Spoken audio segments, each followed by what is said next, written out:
മിഷ്കിന്റെ സംവിധാനത്തിൽ ഒരു വിജയ് സേതുപതി ചിത്രം വരുന്നു എന്ന വാർത്ത കേൾക്കുമ്പോൾ തന്നെ തമിഴ് സിനിമയുടെ പ്രേക്ഷക ലക്ഷങ്ങൾക്ക് ആവേശമുണ്ടാകും എന്നുറപ്പ്. എന്തായാലും അത് സംഭവിക്കുകയാണ്.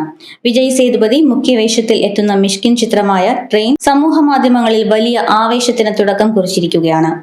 ചിത്രത്തിന്റെ ടീസർ പുറത്തു വന്നതോടെയാണ് ആവേശം അണപൊട്ടുന്നത്. അതിനു കാരണം മിഷ്കിനും വിജയ് സേതുപതിയും ആദ്യമായി ഒരുമിക്കുന്നു എന്നത് തന്നെയാണ്.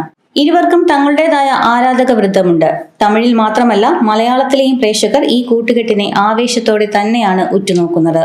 ഈ ചിത്രത്തിന്റെ സംവിധാനത്തോടൊപ്പം സംഗീതവും നിർവഹിക്കുന്നത് മിഷ്കിൻ തന്നെയായിരിക്കും. വിജയ് സേതുപതിയെ കൂടാതെ നാസർ, ശ്രുതി ഹാസൻ, യുഗി സേതു, നരേൻ, KS രവികുമാർ, സമ്പത്ത് രാജ്, കലയരശൻ, ഇറ ദയാനന്ദ്, അജയ് രത്നം, വിൻസെന്റ് അശോകൻ, ബാബ്ലു പൃഥ്വിരാജ്, ത്രിഗുൺ അരുൺ, ഗണേഷ് വെങ്കിട്ടരാമൻ, പ്രീതി കരൺ, സിംഗം പുലി, സുരേഷ് ചന്ദ്രമേനോൻ, ഷാജി, സെൽവ ചന്ദ്രശേഖർ, GR ആദിത്യ, രോഹൻ, കനിഹ, ജനനി, ദിയ ശർമ്മ, കോമകൻ എന്നിവരാണ് സിനിമയിലെ മറ്റ് താരങ്ങൾ. വി ക്രിയേഷൻസിന്റെ ബാനറിൽ കലൈപുലി S താണു നിർമ്മിക്കുന്ന ചിത്രം മിഷ്കിൻ വിജയ് സേതുപതി ടീമിന്റെ ഇനിയും വരാനിരിക്കുന്ന പല സിനിമകളിൽ ആദ്യത്തേതാകും എന്നാണ് ആരാധകർ പ്രതീക്ഷിക്കുന്നത്.